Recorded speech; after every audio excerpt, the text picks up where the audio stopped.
Well, we have a very interesting subject this morning, and we'll pause for a moment because it involves a concept that has had considerable distribution in Christian mysticism, and that is the problem of the soul. In the Bible, there is a statement that says, "The soul that sinneth, it shall die." And there is another statement in another place that says, "But the spirit returns to God who gave it." And the problem of the difference between these two definitions has been a confusion to theologians for a long time. Actually, according to the ancient beliefs in these matters, the soul was a vestment, the golden wedding garment, the garment that was to be worn to the wedding of the Lamb, and actually was a phase of the magnetic field of the human body. In other words, the golden wedding garment, or the soul, was a construction that arises within the magnetic field of the human aura. In other words, as the works of goodness, as the desire to grow increases, and the individual makes certain changes and improvements in his own life pattern, there are changes in the magnetic field. Gradually, there becomes a transformation, and there appears in the field a luminous quality, which represents the goodness of our hearts and minds. This goodness increases as we increase in righteousness, and in the end it becomes a luminous vestment within the magnetic field, or within the aura. And when it attains to this great magnitude, it is called the golden wedding garment. Now this is the garment of righteousness, the garment that is earned by the labors of the life. It becomes also part of the great protection which guards the individual from within himself as he increases in understanding and insight. In all practical purposes, therefore, the story of the golden wedding garment, or the soul, is the story of the visible changes in the constitution of the magnetic fields of the human body, which tells us of the unfoldment and development of the being that has that body. Also, the aura or magnetic field does manifest to some degree in the visible world. And the works of the golden wedding garment are the labors of righteousness. As the individual increases in spiritual integrities, these integrities become a part of his essential consciousness. They are not moods that arise and fail.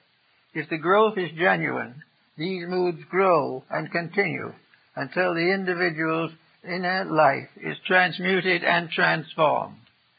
Therefore, in a sense also, the soul becomes the stone of the philosopher, the mysterious alchemical mystery of the transformation of all base substances into the gold of wisdom.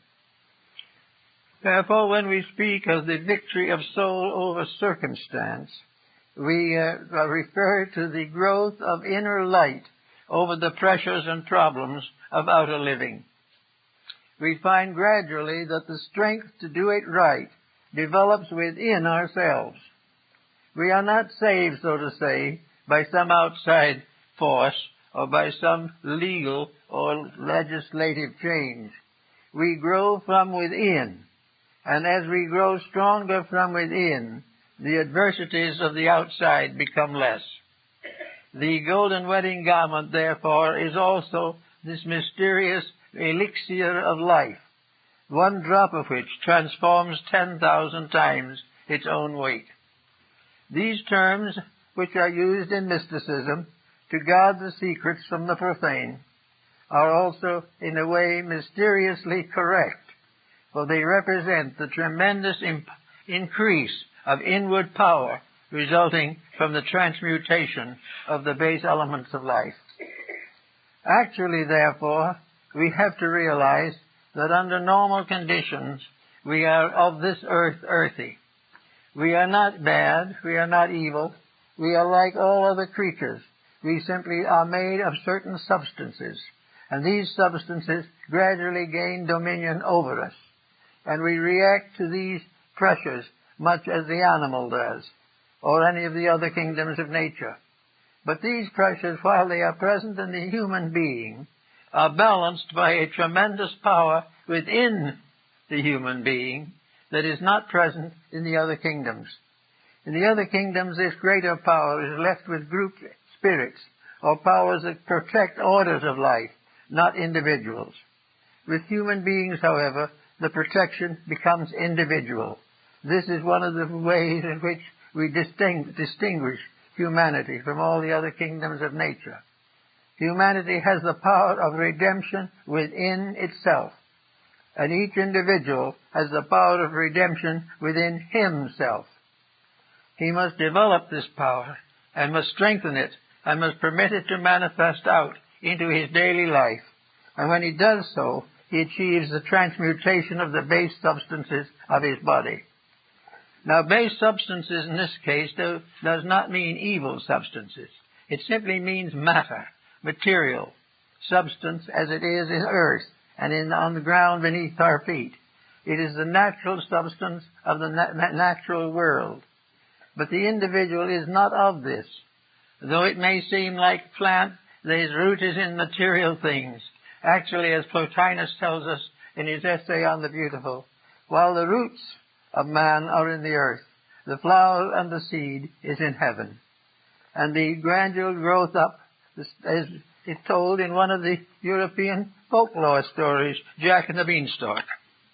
The beanstalk being the symbol of the spine with its various chakras and centers. Actually, however, the soul constitutes the sum of the things we have done well.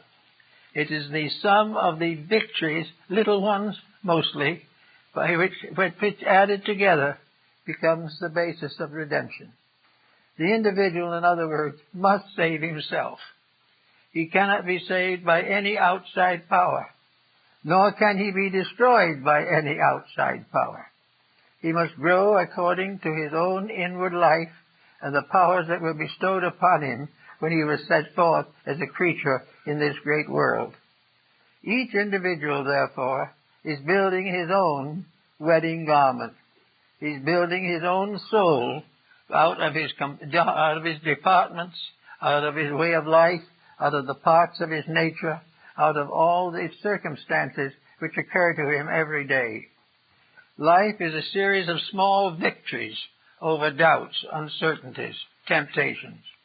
Wherever there is a victory, there is another flash of light in the soul body. And gradually this body becomes luminous, like the Christmas tree which Luther uses to describe it. This soul body, then, is gradually building up. And out of its building comes the securities of life. Out of the power of this increasing soul body comes the power to still improve more rapidly and make further growth. The immortality of man is growing up in him in a mysterious substance. His bodies have a material immortality in the earth. His spirit has an immortality in heaven. And between these two is the soul, the bridge, the mysterious elixir of transformation, which we find in our daily living. I think it is well, therefore, to remember that even small, nice things, nicely done, are important. It is important when the unkind word is not spoken. It is important when the individual gives the small deed of goodness, which may be a momentary inconvenience. It is important that the person receives the insight and the wisdom to recognize that every small victory, added to all other small victories, forms the great victory which we call salvation. Salvation is nothing, therefore, but the victory of reality over illusion, the victory of the truth over error, the victory of unselfishness over selfishness. It in every case is the victory of the negative over those things which are positive and contribute to the common good. Therefore, we think of the soul now as a mysterious, luminous vestment. And we know by going back to the ancient writings and the ancient pictures on the walls of temples and in scrolls of ancient times, that these pictures showing the robes of royalty, showing the vestments of the high priest of Israel, showing the wonderful garments of glory of the Indian sages, all these are pictures of this mysterious, magnetic, internal soul garment. The individual, according to the ancient Kabbalists and mystics, cannot enter heaven in the physical body alone. Therefore, he must leave the physical and go forth in a robe of glory. And the robe of glory is first a plain white garment, the garment of innocence, the garment of purity, the garment of the effort not to do that which is wrong, to purify the life, to live constantly in the light of reality. After a while, this garment is given a further development. And in the description of the tabernacle in the wilderness, we find the description of the garments of the priests and of the high priests of the tabernacle and the temple of Solomon the king. We find similar descriptions in Egypt, also in India and China. Mysterious, gloriful robes, great and stately symbols, all of which recognize are but physical representations of the invisible energies that emanate from a redeemed person. Now, a redeemed person is not one who is saved by something. A redeemed person is one who outgrows the limitations which he has placed upon his own life. We all view ourselves in one way or another. We think of ourselves as we know ourselves. We look in the mirror and we say, this is myself. And this is not true. What we are seeing is a shadow. And because of the eyes see only shadows, this is all of the being that we see. A mystic or clairvoyant under certain conditions may see more, but for the average person, the visible form which we behold is the real self. It is this same self that dictates our appetites, that demands our attention, that requires that we fulfill its ambitions. It is this shadow that has an appetite which can result in physical ailments. It is this shadow that breaks homes. It is this shadow that breaks laws. It is this shadow also that perpetuates the distance between the individual and the happiness and truth we are all seeking. So this shadow is the power of darkness, and it has no reality whatsoever. It has merely the fact that we do not have the eyes to see. And as Bamey says, those who have eyes, let them see. Because all of these things that we talk about are available to the eyes of the soul, but they are not available to the eyes of the mind.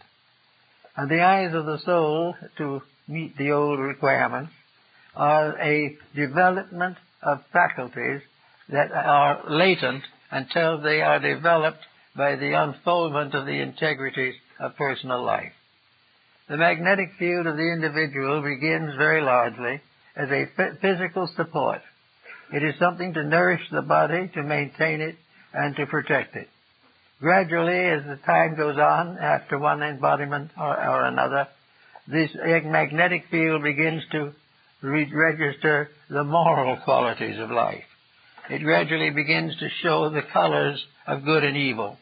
It begins to represent the part of us which is invisible and tells us the sad story of ourselves, the story of the individual who in the midst of a great wisdom remains untouched by the truths that he needs so badly. And in our present day, with the pressures and confusions of the hour, it is obvious that there must be a victory of soul over body. There must be a victory of cause over effect. There must be a victory of realities over illusions. Now, we live largely in a world of illusions. And in a sense, as we have a physical existence now, all the elements that make it up, all the habits that we have, all the institutions we maintain, the entertainment we choose, the ideas of education we keep, all of these are part of what might be called the obscuration of ignorance, and they are part of the negative individual magnetic field.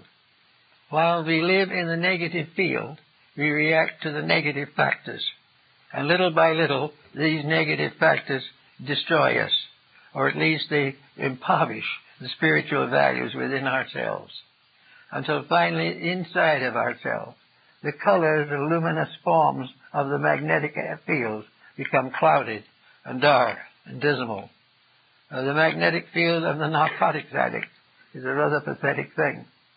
The narcotic field of the person who has no integrities, no values, who lives upon the surface of ignorances is bad. And also, this magnetic field, being negative, perpetuates itself from within itself. And little by little, the individual who has gradually become more and more vicious finds that the viciousness increases, until finally he reaches a point where he must change or lose the values of the incarnations through which he has passed. So there comes a time in this rather strange affair when there has to be a shift between negative and positive. There has to be a movement on the part of the individual to put his own inner life in order. He's going to have to realize that there is no way of escaping the consequences of his own misdeeds. He can escape the terrors of dictators and the terrors of the clouds and sky, but he cannot escape the terrors of his own conduct. So little by little, the individual finds a pain arising within himself. The magnetic field is troubled, and in its trouble, it fails to support the personality. The magnetic field no longer personally develops, and therefore is not there to take care of health problems. The energies of the magnetic and etheric fields no longer protect the person against infections and things of that kind. Little by little, their positive power has been drained off. Little by little, every ounce of energy which they possess has been misused until there's nothing left. Under these conditions, there comes always a time in the life of the individual where he must change to survive. And it very often happens that this change for survival is not accomplished until the deathbed scene. There, before the end of everything, as far as he knows, he suddenly realizes the fundamental mistake he has made.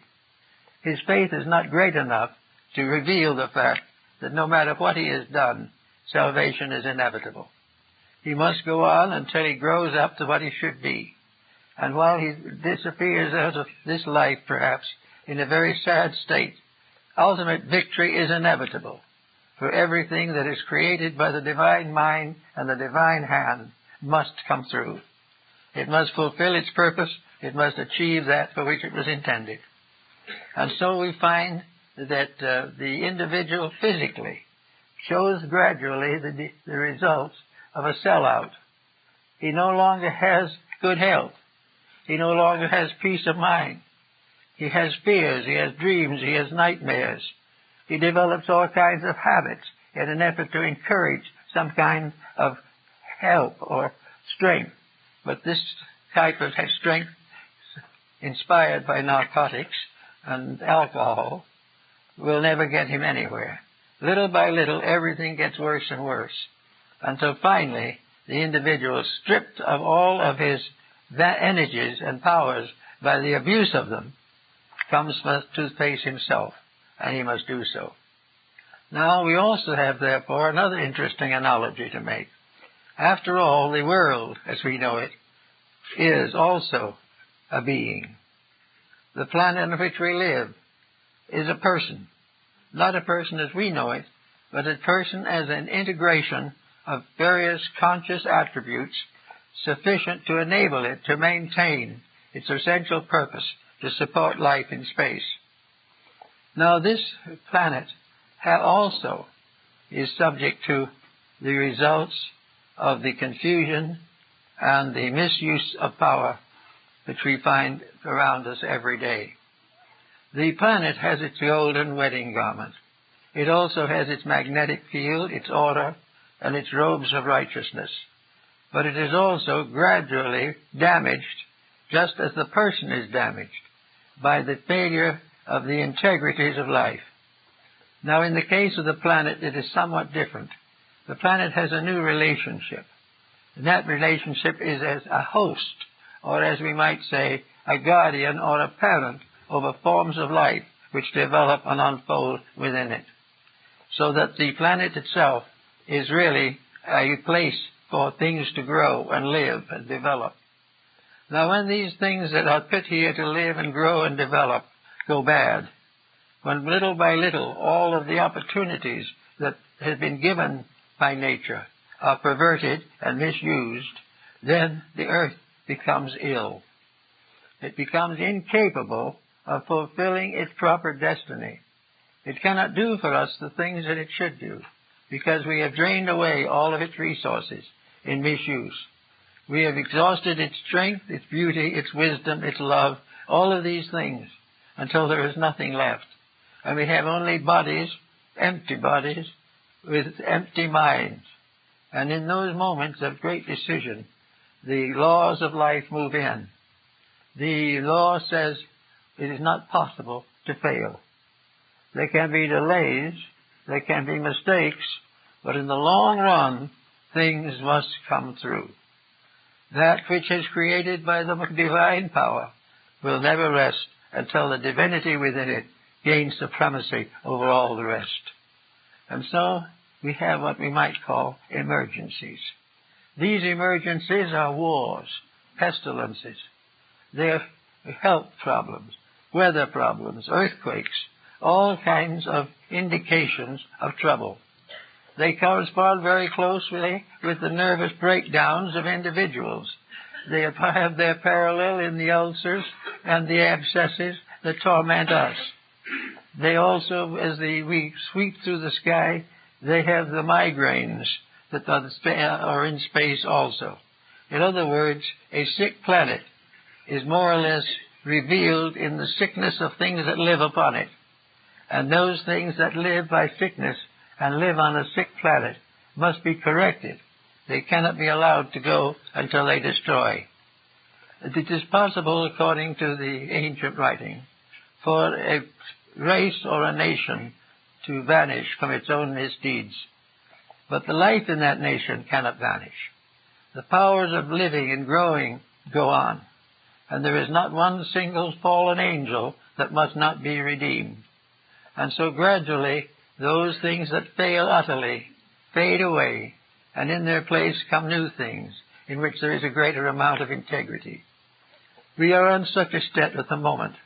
Today we are facing again the result of continual abuse of our resources. We are in the same position as the old alcoholic who has continually gone on drinking until he has nothing left but ulcers and pain. Years ago in the Klondike, there was a successful gold miner who found it rich and lived riotously for a couple of years and got very ill. And the little puny doctor up there said, there's only one thing for you to do, get to Mayo Brothers and let them take care of it. So he went to Mayo Brothers, and they took out 2/3 of his stomach. And they said to him, if you live on milk toast for the rest of your life, you can have quite a few years yet. And he was so delighted that he went home, and on his arrival staged a banquet for all his friends. They all got beautifully drunk together, and the next morning he was dead. Now this is symbolic of the way things go. And it is symbolic in a way of the plans of nature, which are very simple, very obvious, but have strange truth behind them. An inevitable fact that you have to obey or else. Now when you find a country or a world as it is today, it is the same thing in nations and in planetary populations as it is in towns and in our private homes. Always where there is something wrong, the inner life of the person is injured. And this golden wedding garment, this soul body, which we are gradually building up, is damaged and delayed and frustrated by the excesses of a poor and unthoughtful generation. We have every possible way to understand this. We have it every day. We have it in every newspaper. It comes to us every time we turn anything. This troubled world. But what the records do not necessarily tell us is the troubled individuals. The persons we know in the same block, possibly under the same skin, we do not recognize as passing through the same kind of crisis. The crisis in the person becomes the crisis in the race. And those mysterious powers that destroyed the lost Atlantis are gnawing at the roots of our civilization. Everywhere there has to be integrity, or in time, when it becomes obvious that the individual or the group will not redeem itself, then it is put away and another takes its place. But that other is the same one with a new chance, a new opportunity, and a new environment, but usually a more strenuous lesson. So in the study of all these things, we sometimes also say to ourselves, why should we try to improve our natures? Why are we all studying in the effort to be a little more than we have been? We are studying very definitely because inside of us is something that is suffering. There is pain in the heart, in the mind. There is worry. There is anxiety. And there are constant compromises of integrities with bitter consequences. All these things are happening to us every day. And we do not know what to do about it. We feel that there should be someone make a law to put these things straight. This is impossible, because we cannot make laws for each other. We must make a law for ourselves and live it. And the only remedy for the problem is not to try to legislate out of it, but to get out of it through the positive application of principles to our own conduct. And this is beginning to get more or less obvious. We are beginning to see that a beautiful plan is endangered by the selfishness and cupidity of individuals. And that cupidity and selfishness arises from the magnetic field. This magnetic field is the first source of this sickness. It is the result of eternal compromise and eternal selfishness, unbridled ambition, every type of corruption and demoralization. These things have sickened the source of our vitality. They have sickened the invisible supplies which we require in order to grow and fulfill our destiny. Now, these ailments are well known to the ancients.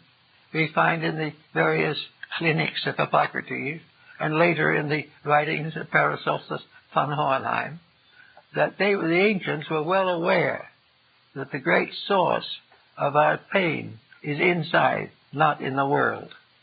That the world suffers because we are wrong, and that we are suffering because not of the sorrows of the world, but of our own failure to put our own lives in order.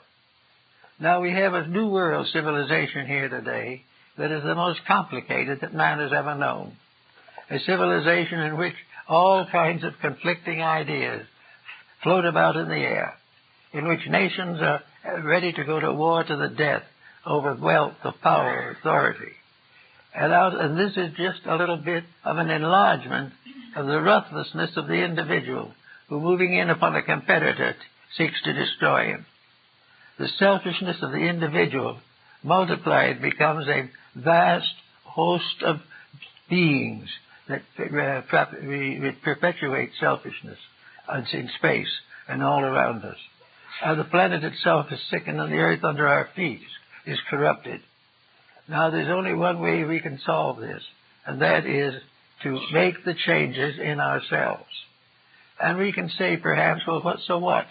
Supposing a few of us do make these changes, how are we going to face the millions who are not going to change? They're going to go on and do it wrong as long as they can. Well, the answer is very, very simple. what they do, they must face. But when we change, that change is personal and to ourselves. No matter how bad the rest get, we can get better. No matter how many mistakes they make, we do not need to make them. And the truth of the matter is that at the great harvest time, when it comes for us to go and join the ages in the sleep between incarnations, we will take with us everything that is good, and nothing that is not our own can know us. Therefore, even though in life we are penalized, in the great life of things we are rewarded. And it is better to be rewarded for the good things than to continue to suffer the penalization that we must all suffer while all these things go wrong. So here we have religion. Religion, which is probably the world's most beautiful source of inspiration, divided into sects and creeds with various mysterious social changes, with wars and riots and intolerances of all kinds. Religion, which should be the source of unity and goodness, is likewise divided. And that religion which is divided will fall, just as all the other things fall. And when it does fall, people will say it was reformed by some mysterious divine power. It was reformed because each individual who understood the facts changed their attitude, and in changing their attitude changed the destiny of the faith. Everything begins with the improvement of the individual. This is his realm. This was created for his perfection. This was put up into existence that he might grow and earn his place in the great house of the cosmos.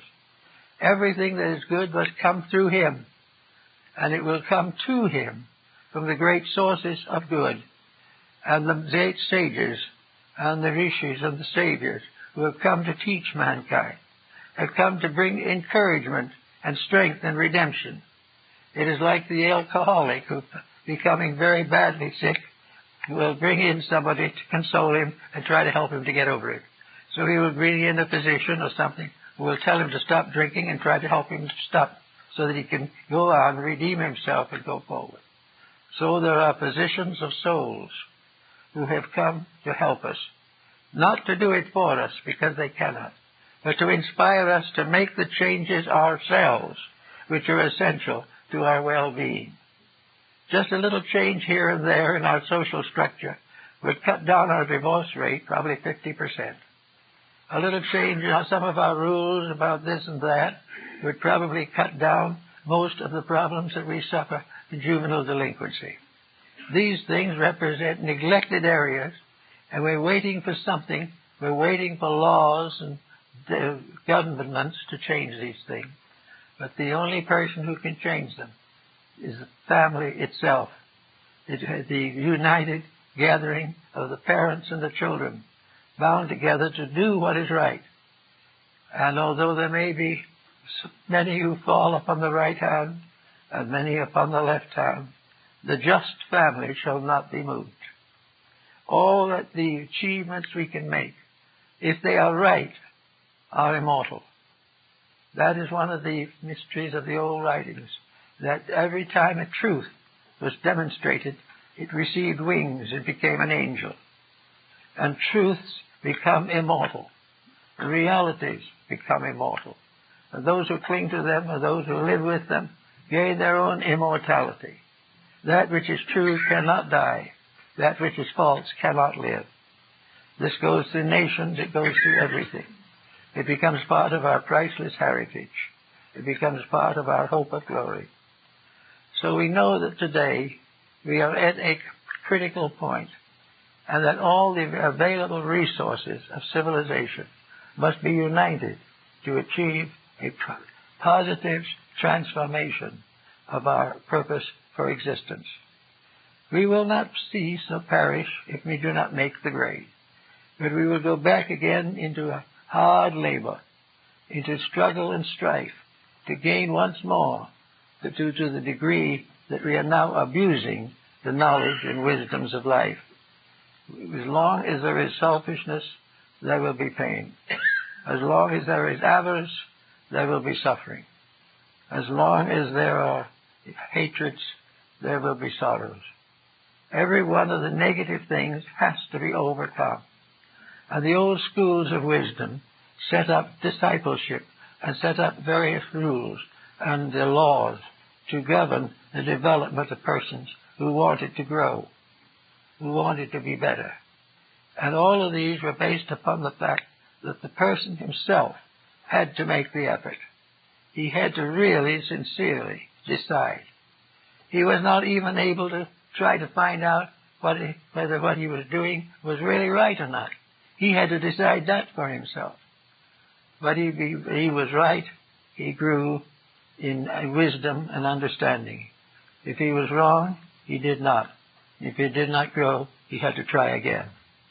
Everything has to come out of the sincere effort to attain victory over the self-centeredness and indifference that we find.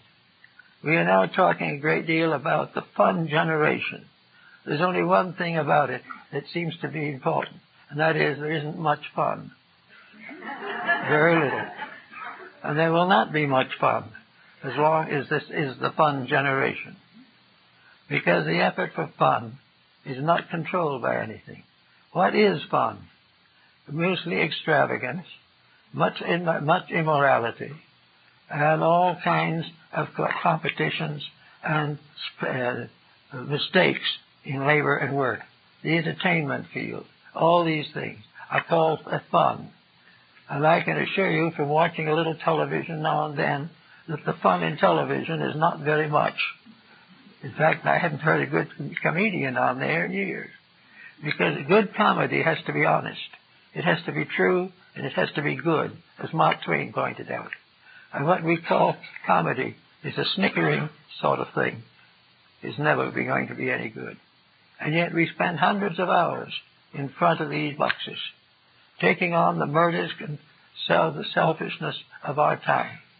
And we try against that to take this little seed of immortality in ourselves and expect it to survive this constant and continuous bombardment of negative factors. Each person can have his own way. Now, I know, for instance, over a long period of time, I was interested in having a little fun.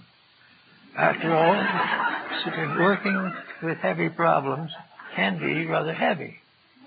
And I realized that if it got too heavy, I wasn't going to be able to do what I should do. That I would gradually get too tired. That I might get a little naggy now and then.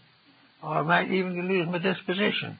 Not that I ever had one, but there's always a possibility of it being worse. Then I suddenly discovered the world of other things. The people that are now wandering around in all these fun actions are really not having much fun at all. They're really very largely spending money and waking up in debt. And those who spend enough money are waking up sick. And those who are very wealthy are waking up dead. It is not a very progressive problem. So we suggest looking around. There are all kinds of interesting and wonderful things to do, things that help us to learn. And we can go back to the old guild system that dominated Europe for centuries. That there was a joy in labor, and also there were various ways of growing beautifully and pleasantly. Remember the Meister singers of Nuremberg. They were the regular workers, the shoemakers, the carpenters, all these people. But they formed music choruses and had a wonderful time with them. And all kinds of special celebrations. And even the great gentry participated. And then there are all kinds of things. Music, art, fine literature.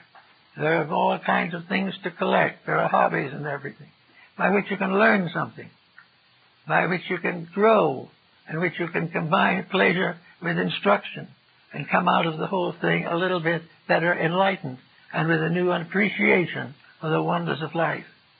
But instead of that, we sit glued to the tube, and there we sit and watch mayhem that isn't even real, that is merely written, compiled, and presented for the simple purpose of selling products. It is a very bad thing. We are falling for it, but we must, as individuals, pull out of it. And if we do pull out of it, we will discover that we are never captured in it unless we capture ourselves. That there is no reason why the magnetic fields of the body should be contaminated. There are no reasons at all why the individual has to lower his moral code in order to keep abreast of his time. If his time is below him, he must rise above his time. If there are things that he should be doing and he is neglecting to have a fun that is never there, it is time for him to wake up. Now the answer has always been you can't move all these people. You get one started and you put a law in and you think you've got something blocked, and immediately somebody comes up and objects. And there's a great big political system, a big congregation of voters and so forth. And of course, in mass of this nature, the majority is liable to rule, and the majority is liable not to be right. Therefore, that isn't the answer. You can't simply make a law against this and a law against that. What you can do is make a law for yourself. And I believe it was Woodrow Wilson who said on one occasion, it is better to fail in a cause that must ultimately win than win in a cause that must ultimately fail. And we have this problem on our hands today. We are mixed up in a cause that must fail. And we cannot necessarily depend upon others to see it our way. But we can try in every way possible to contribute nothing to the decay of life. Do everything that we can to make it better. Do everything that we can to make ourselves more fit for the job that is ours. If we could see the invisible structure of man, the tremendous amount of vibratory power there, the ages that were necessary to build all these bodies, and vibrate them, and vitalize them, so that we could produce a standing, thinking, feeling creature that had within itself the germs of its own immortality. We have all these things, but we have not kept faith with them. And because we have not kept faith with them, we must now go back and start over. And we cannot be blamed for doing what is right ourselves. And if the world doesn't like it, it won't bother us, because we are only one person. But that one person being right is the secret of the beginning of righteousness. For in ancient times there were a few who were the great souls that led. Today we are in a different world. We are now in a world in which great souls must arise from the common people of the earth, and in so doing will make the simple laws of humanity dominant over the artificial laws and practices of our generation. I think we have to therefore recognize that it is our part to build this soul body, that it is within our right and our privilege to control the development of our own inner lives. Although all others may be unhappy, we may still be a little unhappy. But if we are doing the best that we can, there is a certain reward. A good deed is a prayer. A bad deed is a curse. We've had too many curses and not enough prayers. And a prayer for good is in the simple things we do to help a person in trouble, to help our own children to stay within the principles of integrity, to start them out right and not allow them to follow in the ways of our own slipshod behavior. Everything that we can do as an individual, we can do without much probability of being punished for it. Whereas most of the things we are doing now, punishment is inevitable and obvious. Let us try doing it right.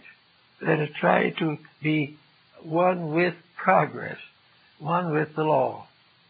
And in the mysterious wedding of the Lamb, which is described in the book of Revelation, and which is part of our Christian heritage, those who attain the golden wedding garment come as great hosts of souls, luminous and beautiful, to attend the marriage of the Lamb. And this is the idea of it all.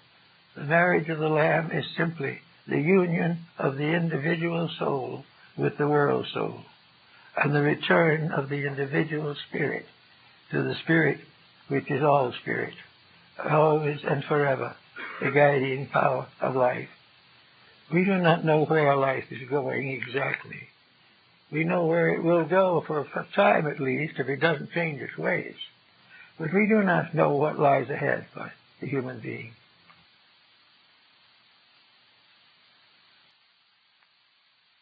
All of the great teachers of the world have given us a radiant, glorious picture of that which is waiting us. They've all given us the vision of that which comes to those who transcend the errors and follies of their times. And we have been given several great religions, which may differ in the names they have given, but are essential and identical in their teaching, that it's only those who live the life that can ever know the doctrine. So in little ways we can start living it, and in living it little ways we will grow in righteousness. So this is our job. This is nothing terribly difficult. All we have to do is to prepare to live quiet, moderate lives. False ambitions have slain the ages. The glory of Alexander is gone. Caesar is dead at Pompey's power. Hitler and Mussolini have gone their way. All of the great dictators have left, and left nothing behind but monuments to sorrow. Little dictators have the same fate. Those who create a business and then bankrupt it for profit. All kinds of efforts to grow rich over the poverty of others. All of these things are part of a way of life that has come to too many people now. A way of life that has resulted in the fact that our ingenuity has outstripped our integrity. We can invent many things, but we do not know how to use them. And that which we do not use, we will abuse. Once upon a time, there was a Roman who, digging in his garden, found a pot of gold. And he wrote a letter to the emperor. And he said, I have found a pot of gold. What shall I do with it? And the emperor wrote back and said, use it. And the man wrote again to the emperor and said, Sire, I do not know how to use it. And the emperor replied, then abuse it. And that is exactly what happened. We have so many ways of getting things, but not very many good ways of using them. To have a thing means the power, when in reality it is an opportunity to grow. And unless we make more use of these opportunities, things are going to get worse. Now we face a few years in a great transition. There is bound to be a major change. We're asking for it. Or if we're not asking, we're acting for it. We are demanding it. And out of this is coming some very interesting things. It isn't all bad news. There are some tremendous efforts being made now. People are growing as they haven't in a long time. There's a certain and definite reason for believing that the individual is beginning to know that he is not something with a free will in space, but that he is a creature under law, and that this law is a law of wisdom and mercy. As more and more the individual is becoming aware that out of his own integrity must come his own salvation. Realizing this and living accordingly, we can make a very powerful and positive contribution to the future of our people. There is no reason why we cannot do something every day to justify the belief that we are really working for a good cause. Now, as we here are trying to do a little something to help out as much as we can, and we are most grateful for the wonderful help we have received. And we suddenly discover that in our own little world, there are people who want to live well, who want to do better, who want to think better, who want to add something to the substance of life. They are tired of the bridge parties and the drink fests. They are tired of the waste and luxury and the morning after. And they are more and more hurt by the ravages of narcotics. And now morality has come in, and the sicknesses of immorality weigh heavy upon the race. We are amidst of great evidence of being wrong. And we are also well shown what is right. We realize that rightness is beautiful, good, true. That rightness is something that we can teach to our children without shame. Rightness is something that we can try to live every day without apology. Rightness is a dedication of some part of our life to usefulness. It is to maintain the thing. We have now a great emphasis upon freedom, upon individual rights. The individual has the feeling that he is perfectly justified in walking out on his family, deserting his friends, and turning against his nation, simply because he must be free. What is freedom? To him, freedom is the gradual building of a cage, which once has captured him, he is worse enslaved than in any other way. Freedom is really a form of self-slavery for most people. It is the individual putting his own likes and pleasures ahead of the common good and his own well-being. So these answers are not practical in our time. And we're looking around and we're seeing the gradual development of religion in a new way.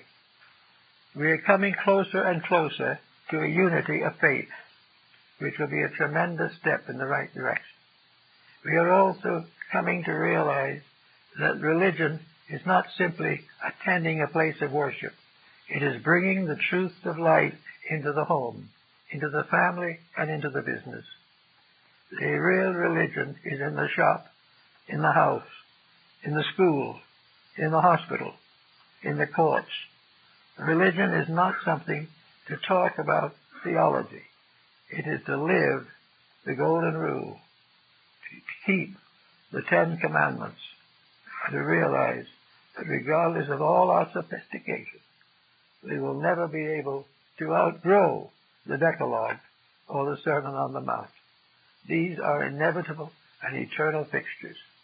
We can break them, but we suffer. We can keep them, and we will get well. And this is something each person does for himself. He does not do it because his neighbor has done it, or because the community is doing it. Maybe he hopes it will. But even if the community is doing it, unless it is a personal dedication of his own, it will not bring an end to his own misunderstandings and misuses of power. So we hope that everyone will remember a little bit that this golden wedding garment is also, according to St. Paul, the garment of divine love. It is love rising triumphant. It is the proof that when we really, sincerely love, we serve. And when we really, really love, we give. And when our emotions are false, we take. So in this we have also the inspiration that for most people, love has been made a stranger. We hardly even love our own anymore if they interfere with our ambition. We will desert those nearest to us if they hamper our freedom. Everything must be freedom. But no human being who is ignorant is free. And no human being who can be free, who holds immoral, unethical, or materialistic institutions as important. We all have to recognize that freedom is the privilege to be right, and that this privilege belongs to us all, and the reward of it is freedom from the disasters of our mistakes. And there is no way we could ever win this battle. Look at the sky. Look at the stars. We can run a long time before we can rule them, or go out and even explore them, or take a chance to visit one of them without imperiling our own lives. We cannot change the infinite, but we don't need to, because the infinite is right, and we have no rightness greater. And the infinite is infinite love, infinitely manifested throughout infinite time and infinite space. And in this divine love we live. And as we live it, gradually it moves into us and becomes this radiant body of the soul. And the soul is the love in us, becoming the love in humanity for all that lives. And when we have developed this and become part of a universe of love, we will have no more worry over the sins of the flesh. They will correct themselves beautifully. The little children will not be deserted. They will not come into the world sick to death before they are hardly born. These things must change. A genuine regard coming from within ourselves will not only help this, but when we begin to practice this, the light of the soul inside of us will grow brighter and brighter. And so soul power becomes master over all the brute force of the world, as it was mentioned by Mohandas Gandhi. So that all things are safe only when love makes the rules. And these rules made by love are found in all the great religions of the world, and also are inevitable and eternal in the human heart. Thank you.